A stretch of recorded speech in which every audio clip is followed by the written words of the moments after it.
Hello everyone. आपण बघतोय 12वीचा second chapter mechanical properties of fluids. त्याचं इंट्रोडक्शन लेक्चर किंवा सुरुवातीचे पॉईंट आपण लास्ट लेक्चरमध्ये कवर केलेले आहेत. आज आपण पुढे जाऊया.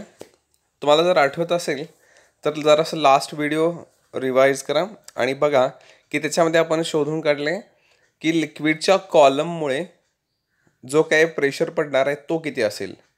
तर तो असेल P is equal to H rho आणि G. P म्हणजे प्रेशर, H म्हणजे height of liquid column, rho म्हणजे त्या लिक्विडची डेन्सिटी आणि G म्हणजे ॲक्सिलरेशन ड्यू टू ग्रॅव्हिटी. ठीक आहे. त्याच पॉईंटचा पुढं एक्सटेन्शन आहे, थोडंसं वाढलेला मोठा एक पॉईंट आहे, तो जरासं बघूया. त्याच्यामध्ये आपण शोधून काढायचं आहे की गॉज प्रेशर म्हणजे काय आहे. गॉज प्रेशर म्हणजे काय आहे. ओके, बघूया. त्याच्यासाठी जरासं ही काय करा, डायग्राम जरासं चेक करा. डायग्राममध्ये बघा एक बिकर आहे आणि त्या बिकरमध्ये लिक्विड भरलेलं आहे. त्या लिक्विडच्या म्हणजे ते जे बिकर आहे ते लिक्विड वरती लिक्विडच्या काय असणार, एअर आणि खाली कोण आहे, वॉटर. एअर आणि वॉटर. हा काय आहे लिक्विडचा हॉरिझॉन्टल सरफेसवरचा. ठीक आहे. आता आपण लिक्विडच्या आतमध्ये जाऊया. लिक्विडच्या आतमध्ये आपण एक सिलेंडर कन्सिडर केला आहे. लिक्विडच्या आतमध्ये आपण एक इमॅजिनरी सिलेंडर कन्सिडर केला आहे. इमॅजिनरी सिलेंडर म्हणजे तो पाण्याचाच सिलेंडर आहे आणि तिचा सिलेंड्रिकल शेप आहे असं आपण कन्सिडर करतोय. बघूया. तर ह्या लिक्विडच्या सरफेसपासून आपण खालती येणार, म्हणजे ती जी डॉटेड लाईन आहे ती खालती गेलेली आहे, म्हणजे आपण डेप्थमध्ये चाललोय, पाण्याच्या आतमध्ये. म्हणजे पाण्याचा हा जर सरफेस आपण हॉरिझॉन्टल लाईन म्हणजे 0 पकडला तर आपण जर वरती गेलो तर आपण म्हणणार प्लस व्हॅल्यू +10 सेंटीमीटर. आपण सरफेसपासून खाली गेलो तर आपण काय म्हणणार -10 सेंटीमीटर.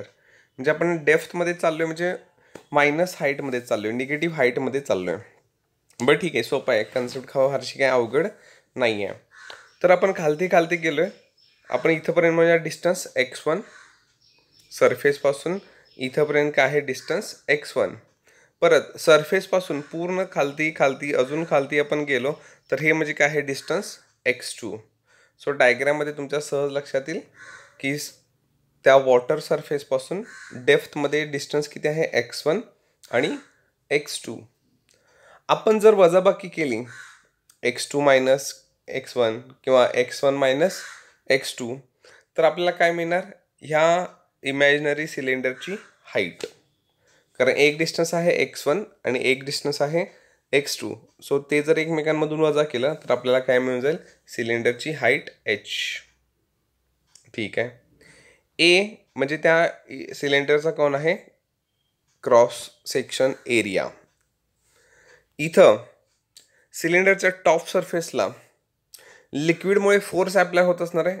हे तर वरती ह्या सरफेसपासून सिलेंडरच्या सरफेसपर्यंत, टॉप सरफेसपर्यंत इथं कोण आहे मध्ये लिक्विड. ह्या लिक्विडमुळे काय होत असणार आहे, फोर्स F1 ॲक्ट होत असणार आहे टॉप सरफेसवरती. म्हणजे तिथं जे काही प्रेशर असेल ते असेल P1 प्रेशर, लिक्विडचं प्रेशर सिलेंडरच्या टॉप सरफेसवरती. खालती बघूया. त्या सिलेंडरवरती खालच्या बाजूला पण कोण आहे, लिक्विड भरलेलं आहे. मग हे लिक्विड खालच्या बाजूनं बॉटमवरती सिलेंडरच्या अपवर्ड डायरेक्शनमध्ये काय देणार, फोर्स देणार. म्हणजे तिथं जे काही प्रेशर असेल लिक्विडमुळे त्या इमॅजिनरी सिलेंडरच्या बॉटमवरती अपवर्ड डायरेक्शनमधलं जे काही प्रेशर असेल ते असेल P2 प्रेशर. आता हा जो काही इमॅजिनरी सिलेंडर आहे तो भरीव आहे, पाण्यानं बनलाय ना, तो पाण्याचा बनलेला आहे. सो सॉलिड आहे म्हणजे भरलेला आहे. आणि त्याचं जे काही वजन असेल म्हणजे त्याचं वेट किती असणार त्याचं mg, ते कुठे ॲक्ट होत असणार, डाऊनवर्ड डायरेक्शनमध्ये. वेट कुठे ॲक्ट होत असणार, mg डाऊनवर्ड डायरेक्शनमध्ये. आता हा जो सिलेंडर आहे तो त्या बिकरमध्ये, त्या पाण्यामध्ये काय आहे, एका जागी असा थांबलेला दिसतोय. तो ना वरती सरकतोय, तो ना खालती सरकतोय, तो एका जागी स्थिर आहे, रेस्ट कंडिशनला आहे. म्हणजे ह्याच्यावरती वरून खालती दिला जाणारा फोर्स F1, तसंच वरून खालती जाणार त्याचं वेट म्हणजेच त्याचं फोर्स mg, आणि खालून त्याच्यावरती वरती दिला जाणारा फोर्स F2 हे एकमेकांना काय करत आहेत तिथं बॅलेन्स करत आहेत, म्हणजे ते इक्विलिब्रियम कंडिशनमध्ये आहेत.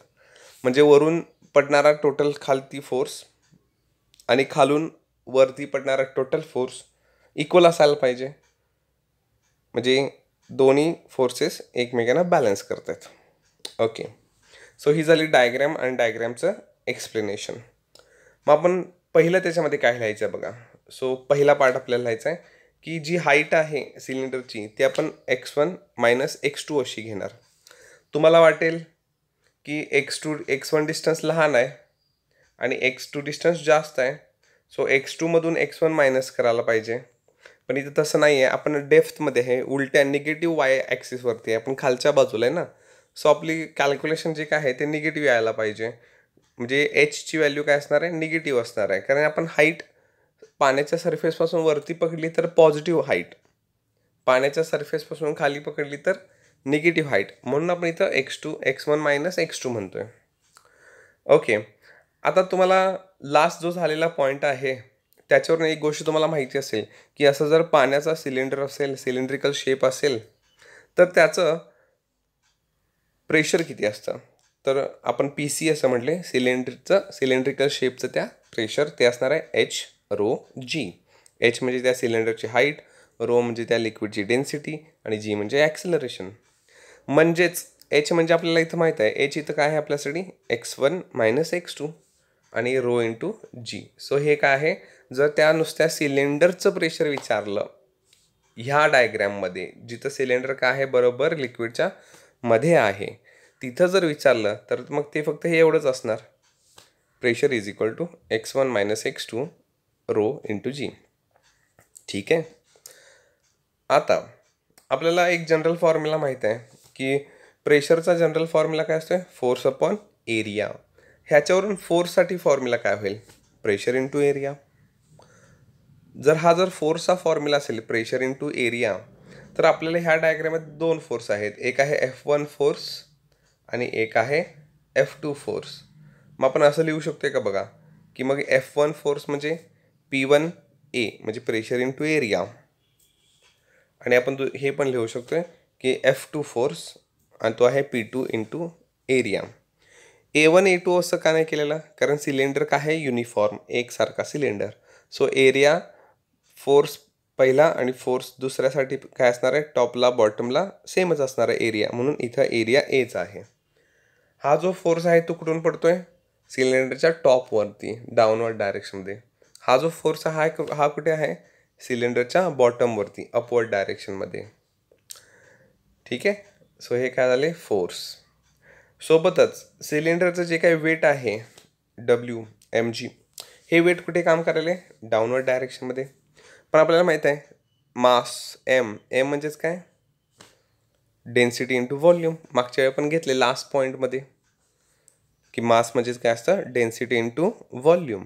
जी तसाच राहिला. परत आपण तिथं भरलं की रो तसंच आहे, जी तसंच आहे. व्हॉल्यूम व्हीच्या ऐवजी व्हॉल्यूमचा काय फॉर्म्युला आहे, A into H, area into height. Last time पण हेच केलं आपण. परत रो तसंच, जी तसंच, ए तसंच. इथं H म्हणजे हाईट, ती किती आहे इथं, ती आहे x1 - x2. सो जे वेट आहे W, त्याच्यासाठी आपल्याला इक्वेशन काय मिळणार, W is equal to rho g A x1 - x2. So हे झालं आपलं पहिलं इक्वेशनचा पार्ट. ठीक आहे. ओके, आता आपण इकडे विचार करूया, डायग्रामचा आणखी एकदा विचार करूया. डायग्राम बघितल्यानंतर आपण मगाशीच म्हटलं सिलेंडर रेस्ट कंडिशनला आहे, म्हणजे त्याच्यावरती इक्विलिब्रियम कंडिशन आहे. इक्विलिब्रियम कंडिशन म्हणजे वरती आणि खालती दोन्ही फोर्सेस काय आहेत, सेम आहेत. सिलेंडरला खालती पण ढकललं जाते, कशामुळं, F1 फोर्स आणि वेट mgमुळं. सिलेंडरला वरती पण ढकललं जाते, कशामुळं, फोर्स F2मुळं. पण दोन्ही फोर्सेस एकमेकांना काय आहेत, बॅलन्स करत आहेत, सेमच आहेत. So total equilibrium force. मग खालच्या डायरेक्शनमध्ये कोण कोण आहेत, तर F1 आणि weight W. So F1 + W. आणि खालून वरती कोण आहे, F2. म्हणजे हे काय आहेत, हे आहेत total downward force F1 + W is equal to total upward force, तो किती आहे F2. आत्ता आपण इथं व्हॅल्यू तयार केलेल्या आहेत F1च्या, F2च्या आणि डब्ल्यूची ही व्हॅल्यू. ह्या व्हॅल्यू इथून उचला, ह्या इक्वेशनमध्ये इथं पुट करा. F1च्या जागी आलं P1A, डब्ल्यूच्या जागी आलं row g A x1 - x2 आणि F2च्या जागी आलं P2A. हे जे इक्वेशन आपल्या समोर आहे ह्याच्यामधून 3 टर्म्स आहेत. तिन्ही टर्म्समधून एरिया ए काय होईल, कॅन्सल आउट. सो तिन्हीमधून एरिया काय झाला, कॅन्सल आउट. इथं काय राहिलं, P1 फोर्स प्रेशर, इथं काय राहिलं रो जी x1 - x2 आणि इथं राहिलं P2. ठीक आहे. सो जर सिलेंडर पाण्यातच राहिला असा तरंगतमध्येच, तर तिथं ह्या जिथं मी हा डॉट केला आहे बघा, चॉकलेटी कलरचा हा जो डॉट आहे, तर ह्या सिलेंडरमुळे त्या डॉटपाशी म्हणजे त्या पॉईंटपाशी जे काही टोटल प्रेशर असेल ते असेल एवढं. आत्ता जे आपण इक्वेशन तयार केलं हे एवढं काय असणार आहे, प्रेशर असेल. ओके, ही गोष्ट समजली. आता आपण थोडंसं कंडिशन चेंज करूया. आपण काय करूया, तो जो सिलेंडर होता हा जो बरोबर पाण्यात होता त्याला आपण वरती ढकलूया. इथं जे पाण्याचा जो सरफेस आहे हा, ह्या सरफेसपर्यंत काय करूया, त्या सिलेंडरला वरती शिफ्ट करूया. मग तसं शिफ्ट केल्यानंतर आपल्याला डायग्राम अशी दिसेल. आपण सिलेंडरला काय केलं, खालून थोडंसं वरती ढकलले, सरफेसला आणून टच केले. 2 डायग्राममधला फरक तुम्हाला लक्षात येईल. इथं सिलेंडर सरफेसपासून खाली आहे आणि इथं सिलेंडर काय आहे, सरफेसला टच झाला आहे. आता सरफेसला टच झाला आहे म्हणजे वरचं जे डिस्टन्स होतं सरफेसपासून सिलेंडरच्या टॉप सरफेसपर्यंतचं x1, ते आता किती झालं, 0. कारण आपण डिस्टन्स कुठून मोजत होतो, सरफेसपासून सिलेंडरच्या टॉप सरफेसपर्यंत. पण इथं पाण्याचा सरफेस आणि सिलेंडरचा टॉप एकत्रच आलेत. सो डिस्टन्स किती झालं, x1 0 झालं. मग आपण असं खालती जाणार आणि सिलेंडरची जेवढी हाईट भरेल तिथंपर्यंतच कोण आहे, x2. म्हणजे आता x2ची व्हॅल्यू किती आली, सिलेंडरची जेवढी हाईट आहे तेवढं डिस्टन्स आपण खालती गेलो म्हणजे x2. पण हाईट आपण कुठे पकडणार, खालच्या बाजूला लिक्विडच्या सरफेसच्या डाऊनवर्ड डायरेक्शनमध्ये, म्हणजे निगेटिव्ह हाईट पकडणार h. सो इथे निगेटिव्ह हाईट x2. आता इथे सिलेंडरच्या टॉप सरफेसवरती प्रेशर कोणतं असायचं, P1 प्रेशर असायचं.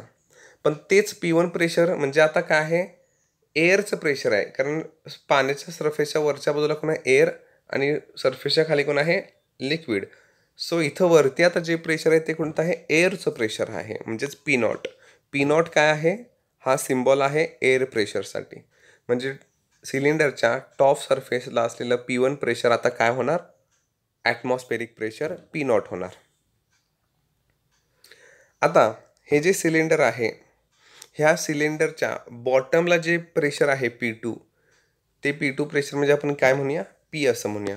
P2 प्रेशर म्हणजे आता काय म्हणूया, P असं म्हणूया. मग ते काय होणार आहे बघा, हे P2 प्रेशर जे आहे P, ते म्हणजे काय असणार आहे, 2 प्रकारच्या प्रेशरचे ॲडिशन. एक असणार आहे ॲटमॉस्फेरिक प्रेशर आणि प्लस हा जो सिलेंडर आहे ह्या सिलेंडरमुळे तयार होणारं प्रेशर. ओके, इथं आपण ते लिहिलेलं आहे. सो P2 म्हणजे काय आहे, total pressure at bottom of the cylinder. म्हणजे इथं जे काही टोटल प्रेशर असेल ते तर एकतर ह्या सिलेंडरमुळं आणि प्लस त्याच्यावरती आणि पडणारं एअर प्रेशर, असं दोघांचं कॉम्बिनेशन असेल. सो P2 काय आहे, pressure at the bottom of the cylinder, ते काय आहे P1 प्लस H रो जी. H रो जी म्हणजे काय, सिलेंडरचं प्रेशर, नुसतं सिलेंडरचं प्रेशर काय असतं, H रो जी. आणि P1 त्याच्यामध्ये ॲड होणार, ते त्या सिलेंडरच्या वरती ॲक्ट व्हायला आहे. सो P2 म्हणजे काय आहे, P आपण रिप्लेस केलं. इथं आत्ता आपण व्हॅल्यू धरलं ना, P2 म्हणजे P, P1 म्हणजे P0, X म्हणजे 0 आणि X2 म्हणजे काय आहे, -H. त्या व्हॅल्यू इथं काय करायचं, आपल्याला रिप्लेस करायच्या आहेत. ओके, बघूया. सो P2 म्हणजे P, P1च्या ऐवजी ॲटमॉस्फेरिक प्रेशर, Hच्या ऐवजी X2, X1 - X2 म्हणजे आपण जे पहिल्यापासून करत आलो आहे ते. रो तसंच आहे, G तसंच आहे. P म्हणजे Pच, P0 म्हणजे P0च प्लस H रो पण तसंच, G पण तसंच. X1 किती आहे आता, 0. कारण हाईट आता पाण्याच्या सरफेसपासून सिलेंडरच्या टॉपपर्यंतची हाईट आता रिड्यूस झाले, डिक्रीज झाले आणि टॉप सरफेस आता सरफेस पशीच गेले ना. सो त्यांच्यामधलं डिस्टन्स किती आहे 0. x2 किती आहे -h. सो इथं प्लस मायनस मायनस हाईट काय येणार प्लस. सो 0 + h म्हणजेच h, जिथं काय येणार h रो जी होतं तसं राहील. सो हे झालं P = P0 + h रो जी. हे काय आपण डायग्रामकडे बघून पण सहज सांगितलं असतं.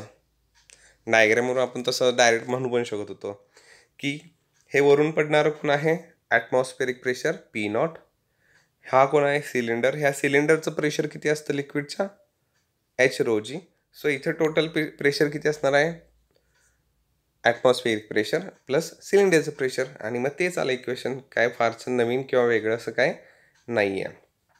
आता आपण जर असं केलं ह्या P0ला आपण पलीकडे आणलं म्हणजे P - P0 म्हणजे काय आहे त्या सिलेंडरच्या बॉटमला असलेलं टोटल प्रेशर P, त्याच्यातून आपण ॲटमॉस्फेरिक प्रेशर वजा केलं तर मग राहणार कोण फक्त सिलेंडरचं प्रेशर. हे पण सोपंच आहे. ह्यालाच म्हणायचं गॉज प्रेशर. ह्यालाच काय म्हणायचं गॉज प्रेशर. गॉज प्रेशरचा अर्थ आहे की असं प्रेशर की जे फक्त त्या लिक्विडच्या कॉलममुळं असेल ज्याच्यावरती किंवा त्याच्यामधलं आपण ॲटमॉस्फेरिक प्रेशर मोजलं नसणार आहे ते सोडून फक्त सिलेंडरचं प्रेशर म्हणजेच गॉज प्रेशर. बस एवढाच तो काय आहे पॉईंट आहे. आता हे सगळं आपण डिस्कस केलं कुठे सिलेंडरच्या ते पाण्याच्या सरफेसच्या खाली. समजा कोणतरी तुम्हाला म्हटलं की आम्हाला पाण्याच्या वरचं प्रेशर मोजून दाखवा.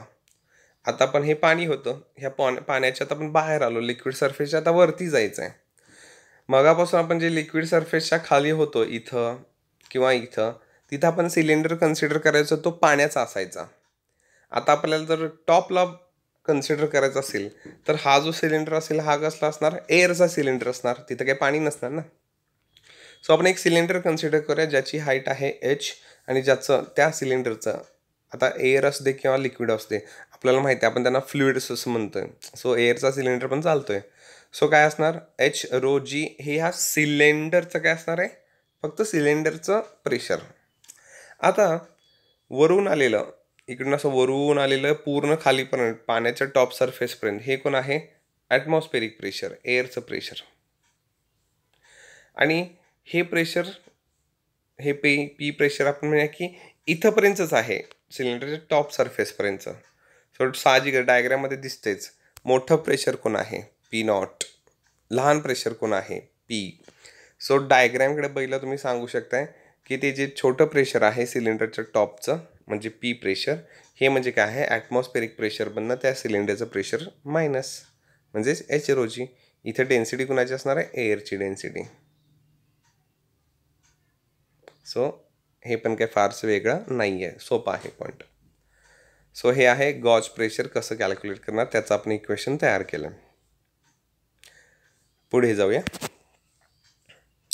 नेक्स्ट एक पॉईंट आहे हायड्रोस्टॅटिक पॅराडॉक्स. हायड्रोस्टॅटिक्स म्हणजे हायड्रो मीन्स लिक्विड किंवा फ्लुइड, स्टॅटिक मीन्स थांबलेलं फ्लुइड आणि पॅराडॉक्स म्हणजे विरोधाभास. विरोधाभास म्हणजे इथं जे दिसतंय ते नसतंय असं त्याचा अर्थ आहे. आता काय दिसतंय आणि काय नाही ते बघूया. इथे तुमच्यासमोर एक डायग्रॅम आहे. त्या डायग्रॅममध्ये 4 प्रकारचे वेसल्स आहेत. वेसल्स कंटेनर भांडी ज्याच्यामध्ये लिक्विड भरलेलं आहे बघा. सो हे आहे ए भांडं ज्याचा आकार बघा जरासा जाड दिसतोय. बी भांडं ज्याचा आकार खूपच कमी आहे. सी भांडं ज्याचं त्या वेसलचा आकार शेप खूपच जास्त आहे आणि डीचा थोडासा वेगळा आहे. सो दिसताना तरी नक्कीच असं दिसते की सी वेसलमध्ये पाणी सगळ्यात जास्त आहे, बी वेसलमध्ये पाणी सगळ्यात कमी आहे.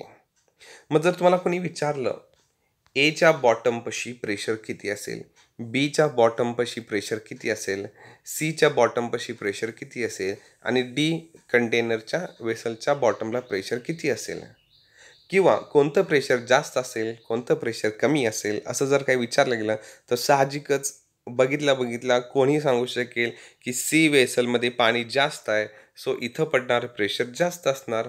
बीमध्ये पाण्याचं प्रमाण कमी आहे सो बीच्या बॉटमपाशी पडणारं प्रेशर कमी असणार. सो हे दिसताना दिसतेच, पण असं होणार नाही. हाच इथला काय आहे पॅराडॉक्स, विरोधाभास, की जे दिसते ते नाही आहे. हे नक्कीच आहे की बीमध्ये पाणी कमी आहे आणि सीमध्ये जास्त आहे, पण म्हणून काय सी पशी प्रेशर जास्त नसणार आहे बॉटमला. एक गोष्ट इथं नोटीस करण्यासाठी आहे जी खूप महत्त्वाची आहे, ती काय आहे हाईट. चारी कंटेनरमध्ये वेसल्समध्ये पाण्याची लेवल काय आहे जास्त आहे, सॉरी पाण्याची लेवल काय आहे सेम आहे. हाईट मात्र काय आहे सगळ्या भांड्यांमध्ये जास्त आहे. आणि तुम्हाला आठवतंय का की आपण लिक्विड कॉलमचं प्रेशर कसं देतोय, pressure is equal to HρG, ज्याच्यामध्ये काय आहे हाईट. रो म्हणजे काय पाण्याची डेन्सिटी आणि जी म्हणजे काय ॲक्सेलरेशन. सो जी ह्या चारही भांड्यांसाठी काय असणार सेमच, पाणी सेमच आहे ना चारही भांड्यांमध्ये, सो डेन्सिटी काय असणार सेमच. सो रो आणि जी सेमच आहे. मग राहिलं काय हाईट. हाईट काय दिसते चारही भांड्यामध्ये सेमच आहे, म्हणजे हाईट सेम आहे, जी सेम आहे, रो पण सेम आहे. सो चारही भांड्यांमध्ये प्रेशर HρG काय असणार सेमच असणार. मग तुम्हाला वाटेल की असं कसं, ह्याचं तर पाण्याचं प्रमाण जास्त दिसते. हो, त्याच्यामध्ये पाणी काय आहे जास्त. इकडे बघूया ते. आता हे ते सी भांडं आहे ज्याच्यामध्ये काय आहे पाणी अशा पद्धतीने भरलेलं आहे सगळं. आपण काय करूया त्यातला सिलेंड्रिकल भाग चेक करूया. डॉटेड लाईन बघा ती काय आहे ते पाण्याचा सिलेंडर दाखवायला.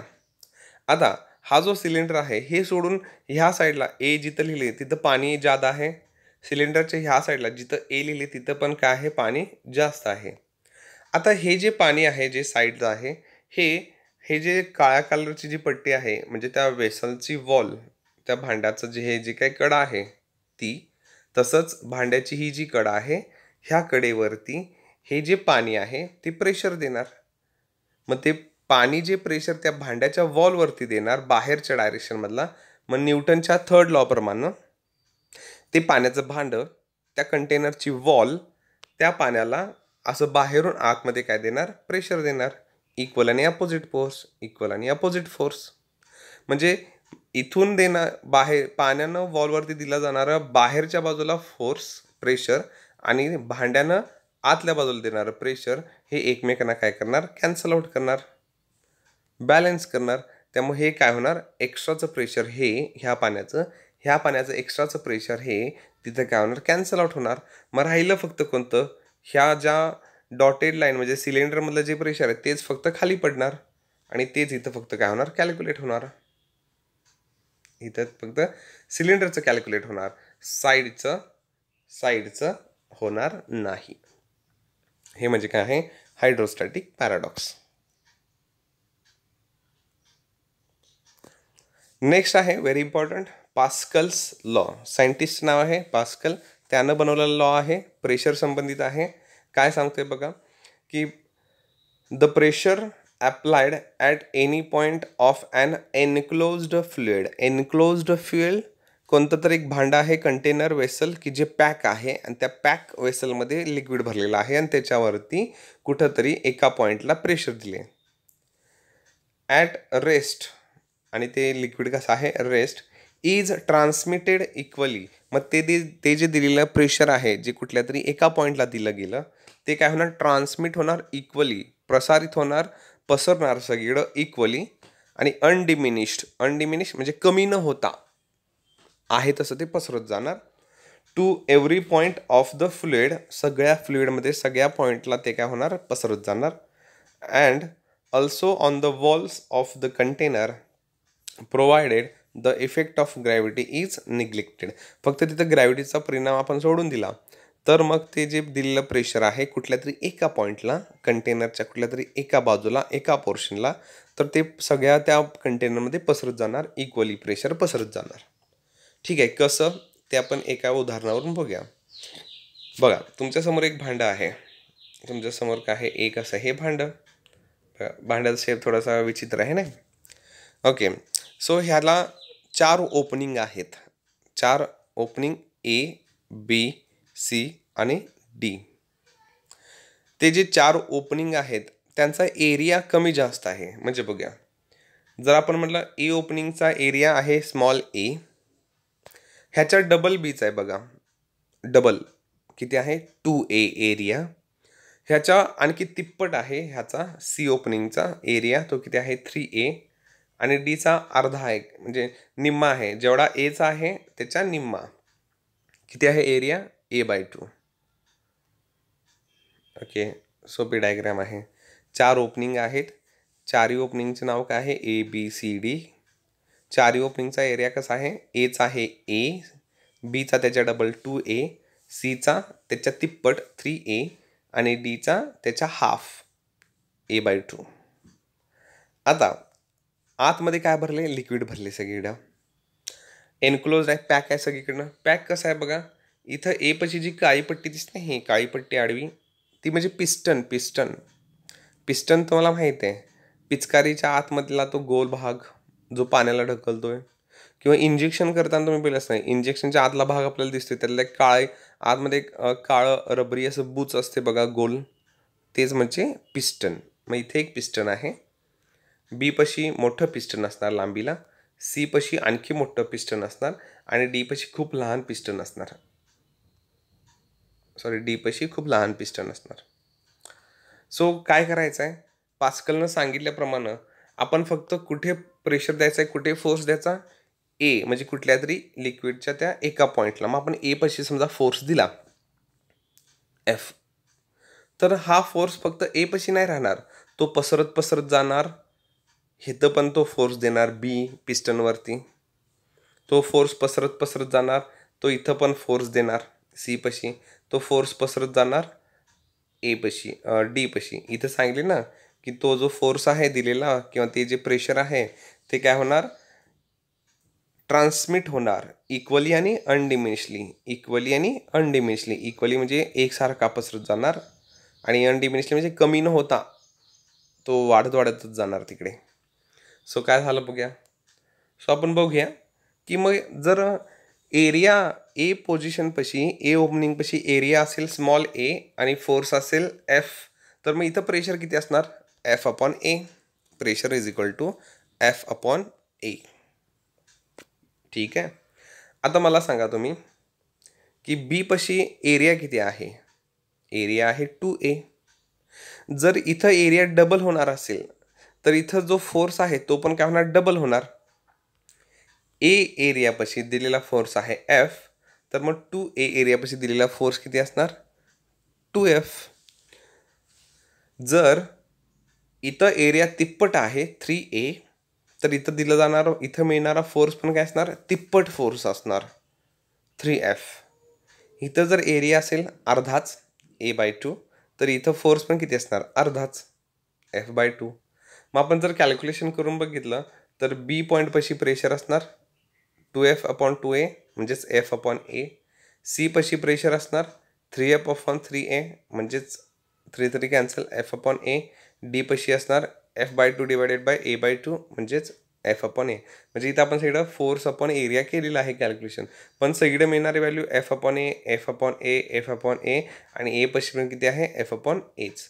म्हणजेच पास्कलनं जे सांगितलं की बाबा आपण त्या कंटेनरच्या कुठल्या पण एका भागात फोर्स द्या, प्रेशर द्या, ते प्रेशर सगळ्या भागाला सेम वाटलं जाईल, डिस्ट्रीब्यूट केलं जाईल, ट्रान्समिट केलं जाईल. मग हे आपण ह्या एक्झाम्पलवरून बनवू शकतो. म्हणजे चारही पॉईंटपाशी जे प्रेशर आहे PB, PC, PD आणि PA काय असणार आहे, सेमच असणार आहे.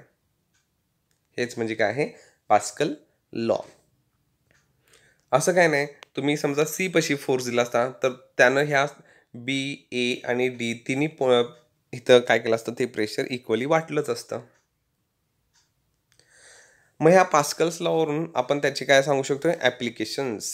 2 ॲप्लिकेशन्स आपल्याला इथं बघायचं आहे. एक आहे हायड्रॉलिक लिफ्ट. हायड्रॉलिक म्हणजे लिक्विड असलेलं आणि लिफ्ट म्हणजे उचलणारं. तर आपल्याला इथं काय उचलायचं आहे, तर मोठ्या वस्तू जशी गाडी वगैरे असे मोठ्या जड वस्तू आपल्याला इथं काय करायचं, लिफ्ट करायच्या आहेत. त्याच्यासाठी बघा, तर हे काय आहे, हायड्रॉलिक लिफ्ट आहे.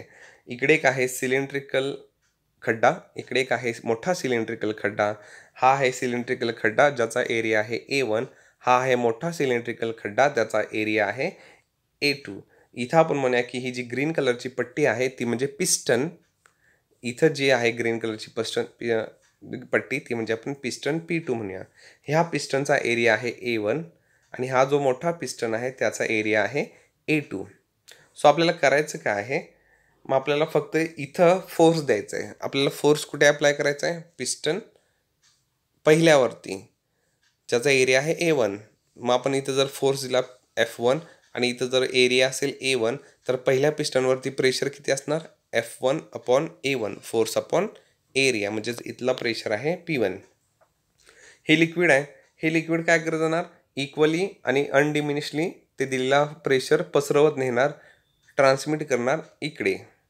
मग ह्या पिस्टनवरती आपण पहिल्या पिस्टनवरती फोर्स कुठे दिला आहे, वरून खालती, म्हणजे पिस्टनला आपण खाली दाबतोय. आपण इकडे हा पिस्टन काय होणार, खालून वरती जाणार, म्हणजे ह्याच्यावरती फोर्स अप्लाय होणार F2 फोर्स. आणि मग इथं आहे फोर्स F2, एरिया A2. तर मग दुसऱ्या पिस्टनवरती प्रेशर किती असणार, P2 = F2/A2. सोपं आहे मेकॅनिझम.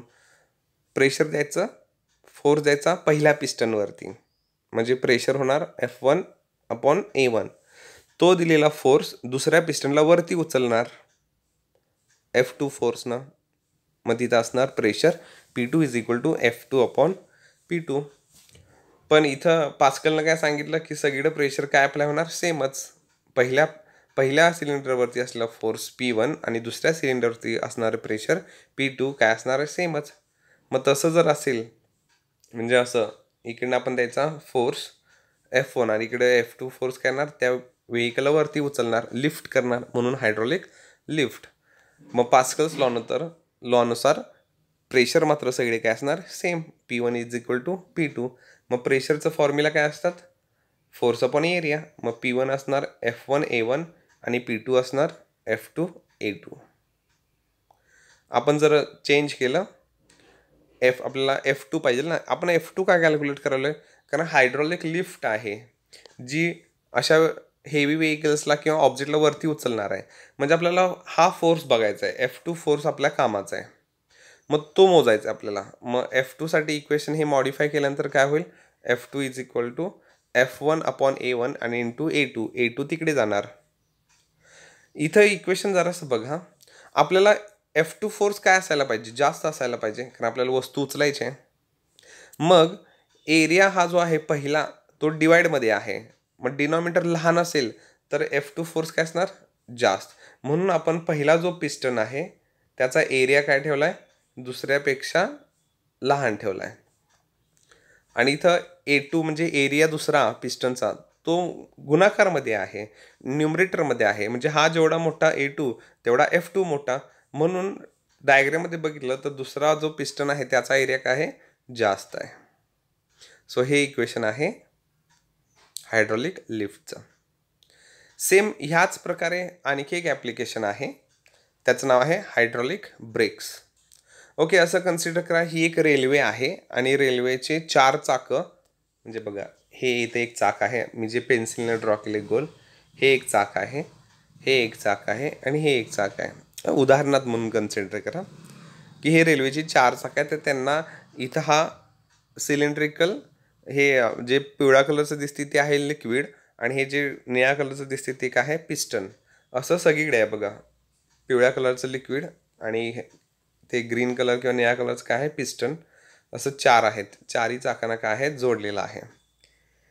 इथे तो ब्रेक आहे, हा जो आहे हा काय आहे, ब्रेक, किंवा हा जो ग्रीन कलरचा आहे तो काय आहे, ब्रेक, ज्याच्यावरती आपल्याला पाय देऊन तो थांबवायचा आहे. समजा मी ह्या ब्रेकवरती इथं पाय दिला, तो काय करणार, तो ह्या पिस्टनला, म्हणजे ह्याला आपण म्हणूया मास्टर सिलेंडर म्हणूया, सिलेंडर आहे ना मास्टर. सो सिलेंडरला ह्यावर आपण काय करायचं, पाय द्यायचं, दाबायचं त्याला जोरात, म्हणजे आपण ह्याचा एरिया म्हणूया A1.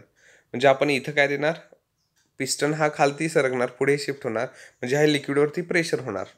मग पास्कलनं काय सांगितले की एखाद्या लिक्विडवरती प्रेशर पडलं तर ते असं ह्या सगळ्या लिक्विडमधून ते पास होत जाणार, ह्या सिलेंडरकडे जाणार, ह्या सिलेंडरकडे जाणार, आणि हे जे गोल फिरणार जे चाक आहे तिथं जो पिस्टन त्याला कनेक्ट आहे तो पिस्टन काय होणार, पुढे दाबला जाणार, आणि तो त्या चाकाला, फिरणाऱ्या चाकाला, रोटेटिंग डिस्कला तो काय करणार, टच होणार.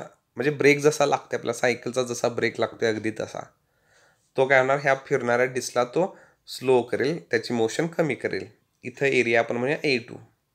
अगदी तसंच ह्या लिक्विडमधून प्रेशर पास होत जाणार, ट्रान्समिट होत जाणार. इथं जी फिरणारी रोटेटिंग डिस्क आहे, गोल फिरणारी चाक, तिला हा पिस्टन काय होणार, पुढे पुढे ढकलत जाणार. म्हणजे त्या डिस्कला तो टच होणार आणि त्याचं स्पीड कमी करणार. त्याला आपण स्लेव्ह सिलेंडर असं म्हणूया. चाकांना कनेक्ट झालेले जे आहेत त्यांना आपण काय म्हणूया, स्लेव्ह सिलेंडर. जिथं आपण ब्रेक दाबणार त्याला काय म्हणूया, मास्टर सिलेंडर.